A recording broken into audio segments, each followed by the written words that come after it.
Roman Ferber, voilà, ce but est arrivé. Ces buts sont arrivés après 3 matchs. L'Union Saint-Gilloise a enfin trouvé le chemin des filets. Vous notamment, mais comment vous vous sentez dans ce groupe, vous qui n'avez pas beaucoup joué ces dernières saisons? Je me sens bien, je pense que les anciens entre guillemets, nous ont tous bien accueillis parce qu'on a quand même été 11 nouveaux joueurs à venir dans ce noyau de l'Union Saint-Gilloise. Et donc voilà, on s'est tous bien acclimatés. Et je pense qu'aujourd'hui, on avait vraiment à cœur aujourd'hui de le montrer, rien que pour nos supporters qui nous ont toujours soutenus, même quand on était au Berscott, qu'on perdait 3-0, qui ont continué à chanter tout le long du match. Donc on avait énormément à cœur d'aujourd'hui avoir une bonne réaction pour tout le monde et on l'a eu et on est énormément content pour ça. Alors, vous marquez ce but important pour vous au terme d'une semaine qui a été intéressante. Vous montez en puissance. Comment vous vous sentez physiquement? De mieux en mieux, ce qui est logique. J'avais pas énormément joué ces 2 dernières années, donc voilà, j'essaye de bien revenir dans le coup et je pense que c'est tout bon pour moi et pour l'ensemble de l'équipe. Alors c'est la copie parfaite aujourd'hui. Il fallait gagner, il fallait marquer, il fallait pas encaisser. Il n'y a rien d'autre à dire. Franchement, c'est ce qu'on s'était dit au début du match. Et voilà, si on savait marquer des buts et pas encaisser, c'était le principal et on l'a fait aujourd'hui à la maison. Julien Vercauteren, félicitations pour cette victoire, félicitations pour vos 2 buts et votre assist. Ça a été le match parfait aujourd'hui. Ouais, j'ai été décisif. On n'a pas encore marqué de but.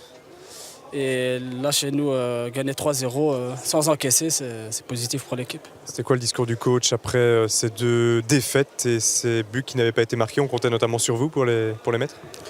Le coach il disait que ça allait venir. On était une nouvelle équipe et voilà, on a perdu 2 matchs aujourd'hui devant nos supporters. On n'avait pas droit à l'erreur et on a remporté le match et c'était le plus important. Vous abordiez de quelle manière cette rencontre? Avec pression, sachant qu'en face c'est quand même Westerlo qui arrive de Division 1A?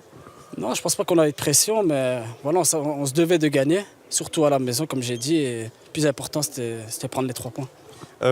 Qu'est-ce qui a dû être dit pour changer un peu la mentalité et tous les absences, les lacunes défensives dont l'Union s'est rendue coupable et aussi le manque d'efficacité devant? Ouais, c'était l'efficacité. En 2 matchs, on n'a pas marqué de but. Et le coach nous disait d'être très concentré devant le but. Et c'est ce qu'on a fait aujourd'hui. On a marqué 3 buts et on n'a pas encaissé 2 goals. À titre personnel, votre place dans l'équipe, ça s'est très bien passé pour vous aujourd'hui. Comment vous vous sentez? Comment ça évolue? Ça va, petit à petit. Ça fait longtemps que j'ai plus du rythme. Et là, aujourd'hui, ça fait 3 matchs que je reprends petit à petit le rythme. Et voilà, aujourd'hui, j'ai été décisif et on a gagné le match. C'était le plus important. Le début d'une longue série, vous visez quelque chose à titre personnel? Comment?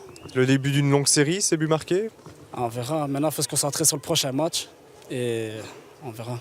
Victoire, 3 buts marqués, 0 encaissé. C'est la copie parfaite que vous espériez cet après-midi? Maintenant, 3-0, on peut toujours y penser et rêver, mais objectivement, j'espérais la victoire. Certainement pas prendre de but, parce que lors des 2 premiers matchs, nous avions pris des buts que j'estime évitables. Mais marquer, évidemment, c'était clair. Maintenant, les joueurs sur le terrain, aujourd'hui, ont fait une prestation, je trouve, de très haut niveau. Et je crois que le résultat final est largement mérité.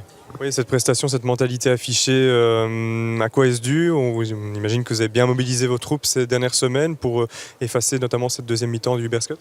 Non, il faut laisser le temps au temps. Ce qu'on accorde à d'autres, il faut nous l'accorder à nous. Nous avons eu beaucoup de changements durant l'intersaison. Nous avons des joueurs style Vercauteren et Ferber. Vercauteren, 3 ans sans jouer 90 minutes. Ferber, 2 saisons sans jouer 90 minutes. Nous avons perdu 2-3 joueurs importants qui étaient opérationnels directement, style Diallo, VAR El Banaoui. Donc il faut le temps que ça se mette en place.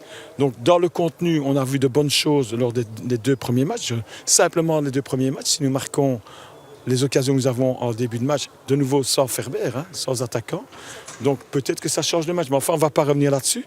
Simplement l'équipe aujourd'hui, on voit une équipe qui est en construction, il y a du jeu, on sent qu'il y a quelque chose qui se met en place. Accordons et soyons surtout corrects envers les joueurs et envers tout le monde. Laissons un peu le temps au temps. Nous n'avons pas les prétentions du Cercle de Bruges, nous n'avons pas les prétentions du Lierse qui est derrière nous au classement général aujourd'hui, et nous n'avons pas les prétentions de Louvain qui est aussi derrière nous. Alors s'il vous plaît, laissons-nous travailler calmement. Vous allez vous retrouver avec beaucoup de concurrence dans le secteur offensif si tous vos joueurs se montrent aussi efficaces à terme. Oui, disons que je vais peut-être devoir mettre Da Silva ou bien Fixel un médiateur défensif, puisque si nous perdons Oudrey, il faudra encore trouver une solution. Ça, c'est dramatique, évidemment. Et là, on ne peut pas ne pas souligner À mon avis, ce qui me semble évident, comment on ne donne pas une carte rouge aux joueurs qui agressent. Et je suis sûr que si on revoit les images ce soir ou tout à l'heure, vous allez voir la jambe de Oudré qui fait... C'est presque un Z ou un X. C'est un miracle qu'il ne soit pas déjà sur la civière. Officiële partner van de Proximus League, Unibet. Van spelers voor spelers.